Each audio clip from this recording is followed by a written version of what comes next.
Well, good evening, everyone. Appreciate a few of you actually coming out tonight. And, well, who here is afraid of snakes? Today we're going to talk about constricting your fear of snakes. Hence the name. We've got two constrictors right here that are going to help me out with this demonstration. You're not alone. There's millions of people in the world that are afraid of snakes, whether it's venomous, non-venomous. But we're going to talk about the public fear of snakes, the causes, how to properly identify snakes, and also how to properly handle them. In the process, we're also going to talk about the importance of snakes to your local environment. So let's get this thing started. Let's begin with addressing the mass pandemic that is the public fear of snakes. Anybody know the two main causes of the fear of snakes? Whether a lot of it has to do with where you grew up, who you grew up around, you may have not been exposed to snakes, and just you go with whatever the status quo is on how other people feel about snakes. A second leading cause is if your parents didn't like them, they raised you to hate snakes. To give you an idea, I used to work with a guy.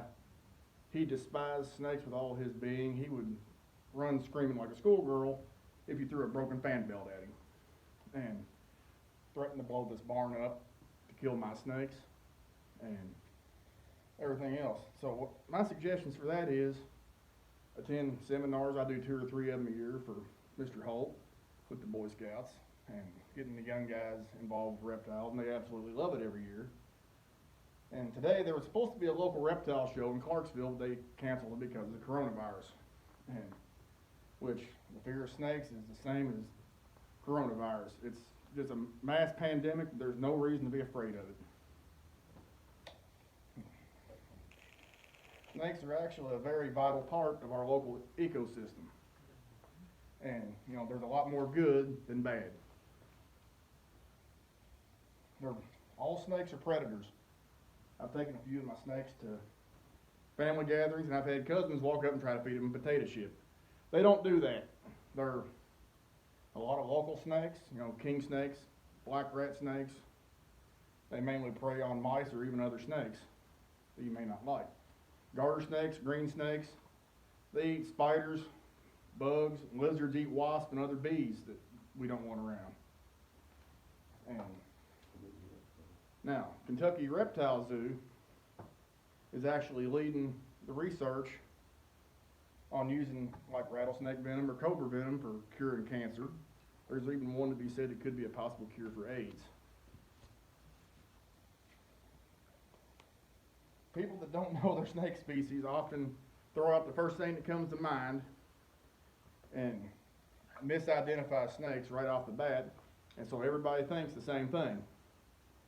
Anybody in here know what that number one saying is as soon as they see a snake, what they think it is? It's a copperhead. No, it's not. Now, there's a couple species here in southern Indiana that do resemble a copperhead. Young black rat snakes do. The common northern banded water snake does. So, right now, what we're going to do, we're going to talk about how to identify snakes. And a little tongue-in-cheek way of saying it, the telltale signs of some of those species. We have a few species of rattlesnakes in Indiana. The DNR reintroduced eastern diamondbacks a few years ago to help control the turkey and coyote populations. We also have 2 different subspecies of timber rattlers, as well as what's called a Matsasagwa, which is a pygmy rattlesnake. They only get about 2.5 foot long. And you have Asian snakes, you have American snakes. And some ways of telling them apart, most venomous snakes in the United States have like a cat eye, slanted pupil with a little heat sensing pit that we'll get into a little bit later. That's not the case with Asian snakes, where they have a round pupil and no heat sensing pit, like non-venomous snakes here, where their non-venomous snakes have that cat eye with the heat sensing pits, as in with pythons.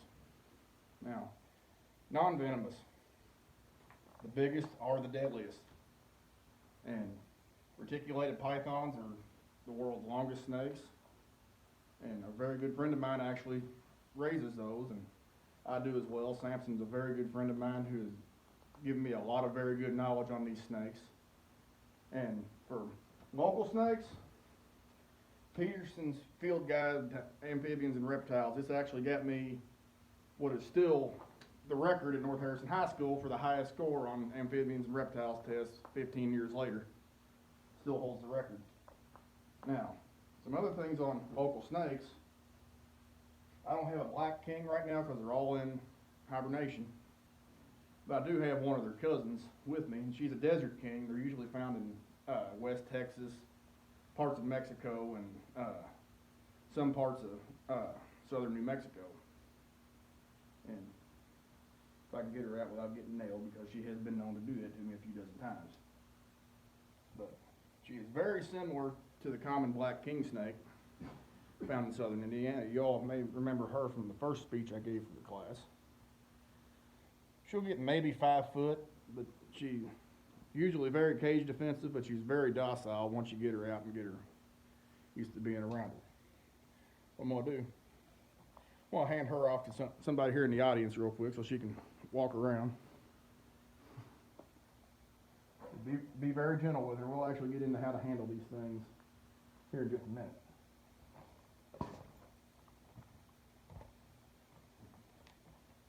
And again, like I said, reticulated pythons are the world's longest snakes. Anacondas are the heaviest. They can get in excess of 300, 400, 500 pounds at close to 30 foot long. And a number one thing to remember with these animals is respect. Whether it's venomous or non-venomous, the second you do not respect that snake, it kills you. That one right there, she's probably too small to be able to do any real damage. I mean, she'll feel like a mosquito biting you if she gets a hold of you, but they can, the larger constrictors can kill you. So now that we've learned how to ID them, let's conquer some fears. Y'all already have the king snake out there, so we're going to have some real fun now. I probably am, because I'm probably getting ready to get bit. He's already amped up. Safety first. Guess I'm putting a glove on for my own snake.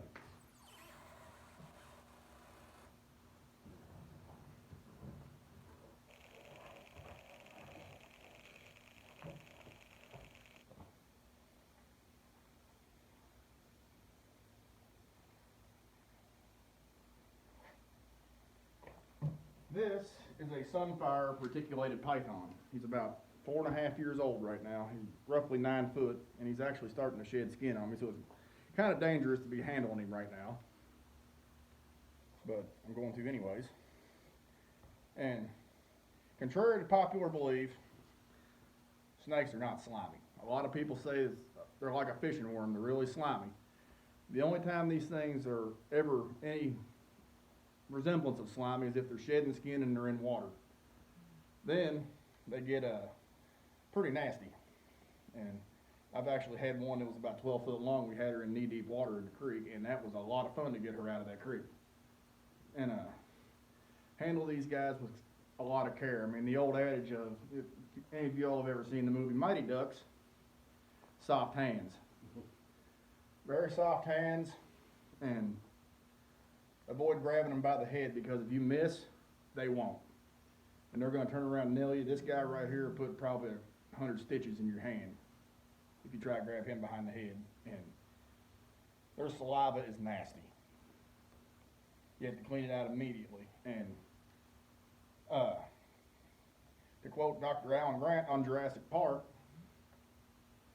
no sudden movements. No sudden movements, because they'll pick up on it and they'll be on you really quick, because, you know, they pick up on fear, just like a dog in that aspect. I hope today that you leave here having gained a little bit of knowledge about these awesome animals, and hopefully it conquered some of your all's fears. And any questions, you can always get a hold of me. A lot of people know me as the Bradford Snake Man. I've had neighbors call me to come catch snakes out of their garage, out of their yard.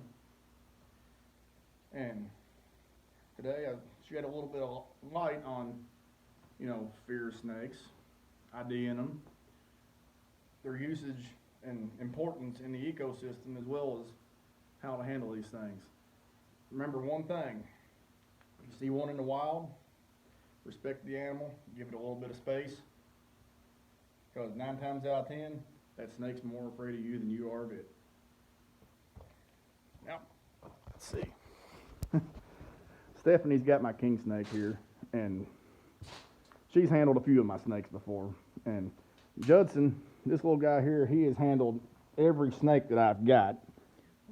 And Sundance, he'll just go right to you, no questions asked, and just whoever wants to hold him, he's glad to let you hold him. That's just how he is. And it's okay, buddy. Come here, Al. Your turn. See, we got one that's still afraid of snakes, but we'll get him one of these days. He'll learn. Cautious. Smart move. More cautious than not afraid. Just be cautious. And of course, my dad, he has handled every snake I've ever owned, not just the ones I raise. He's had them all numerous times. I mean, a reticulated python like this is usually considered one of the most ill-tempered animals on the planet. And as you can see, this guy here, he's just super docile. But hope you all enjoyed this. Let me know what you think.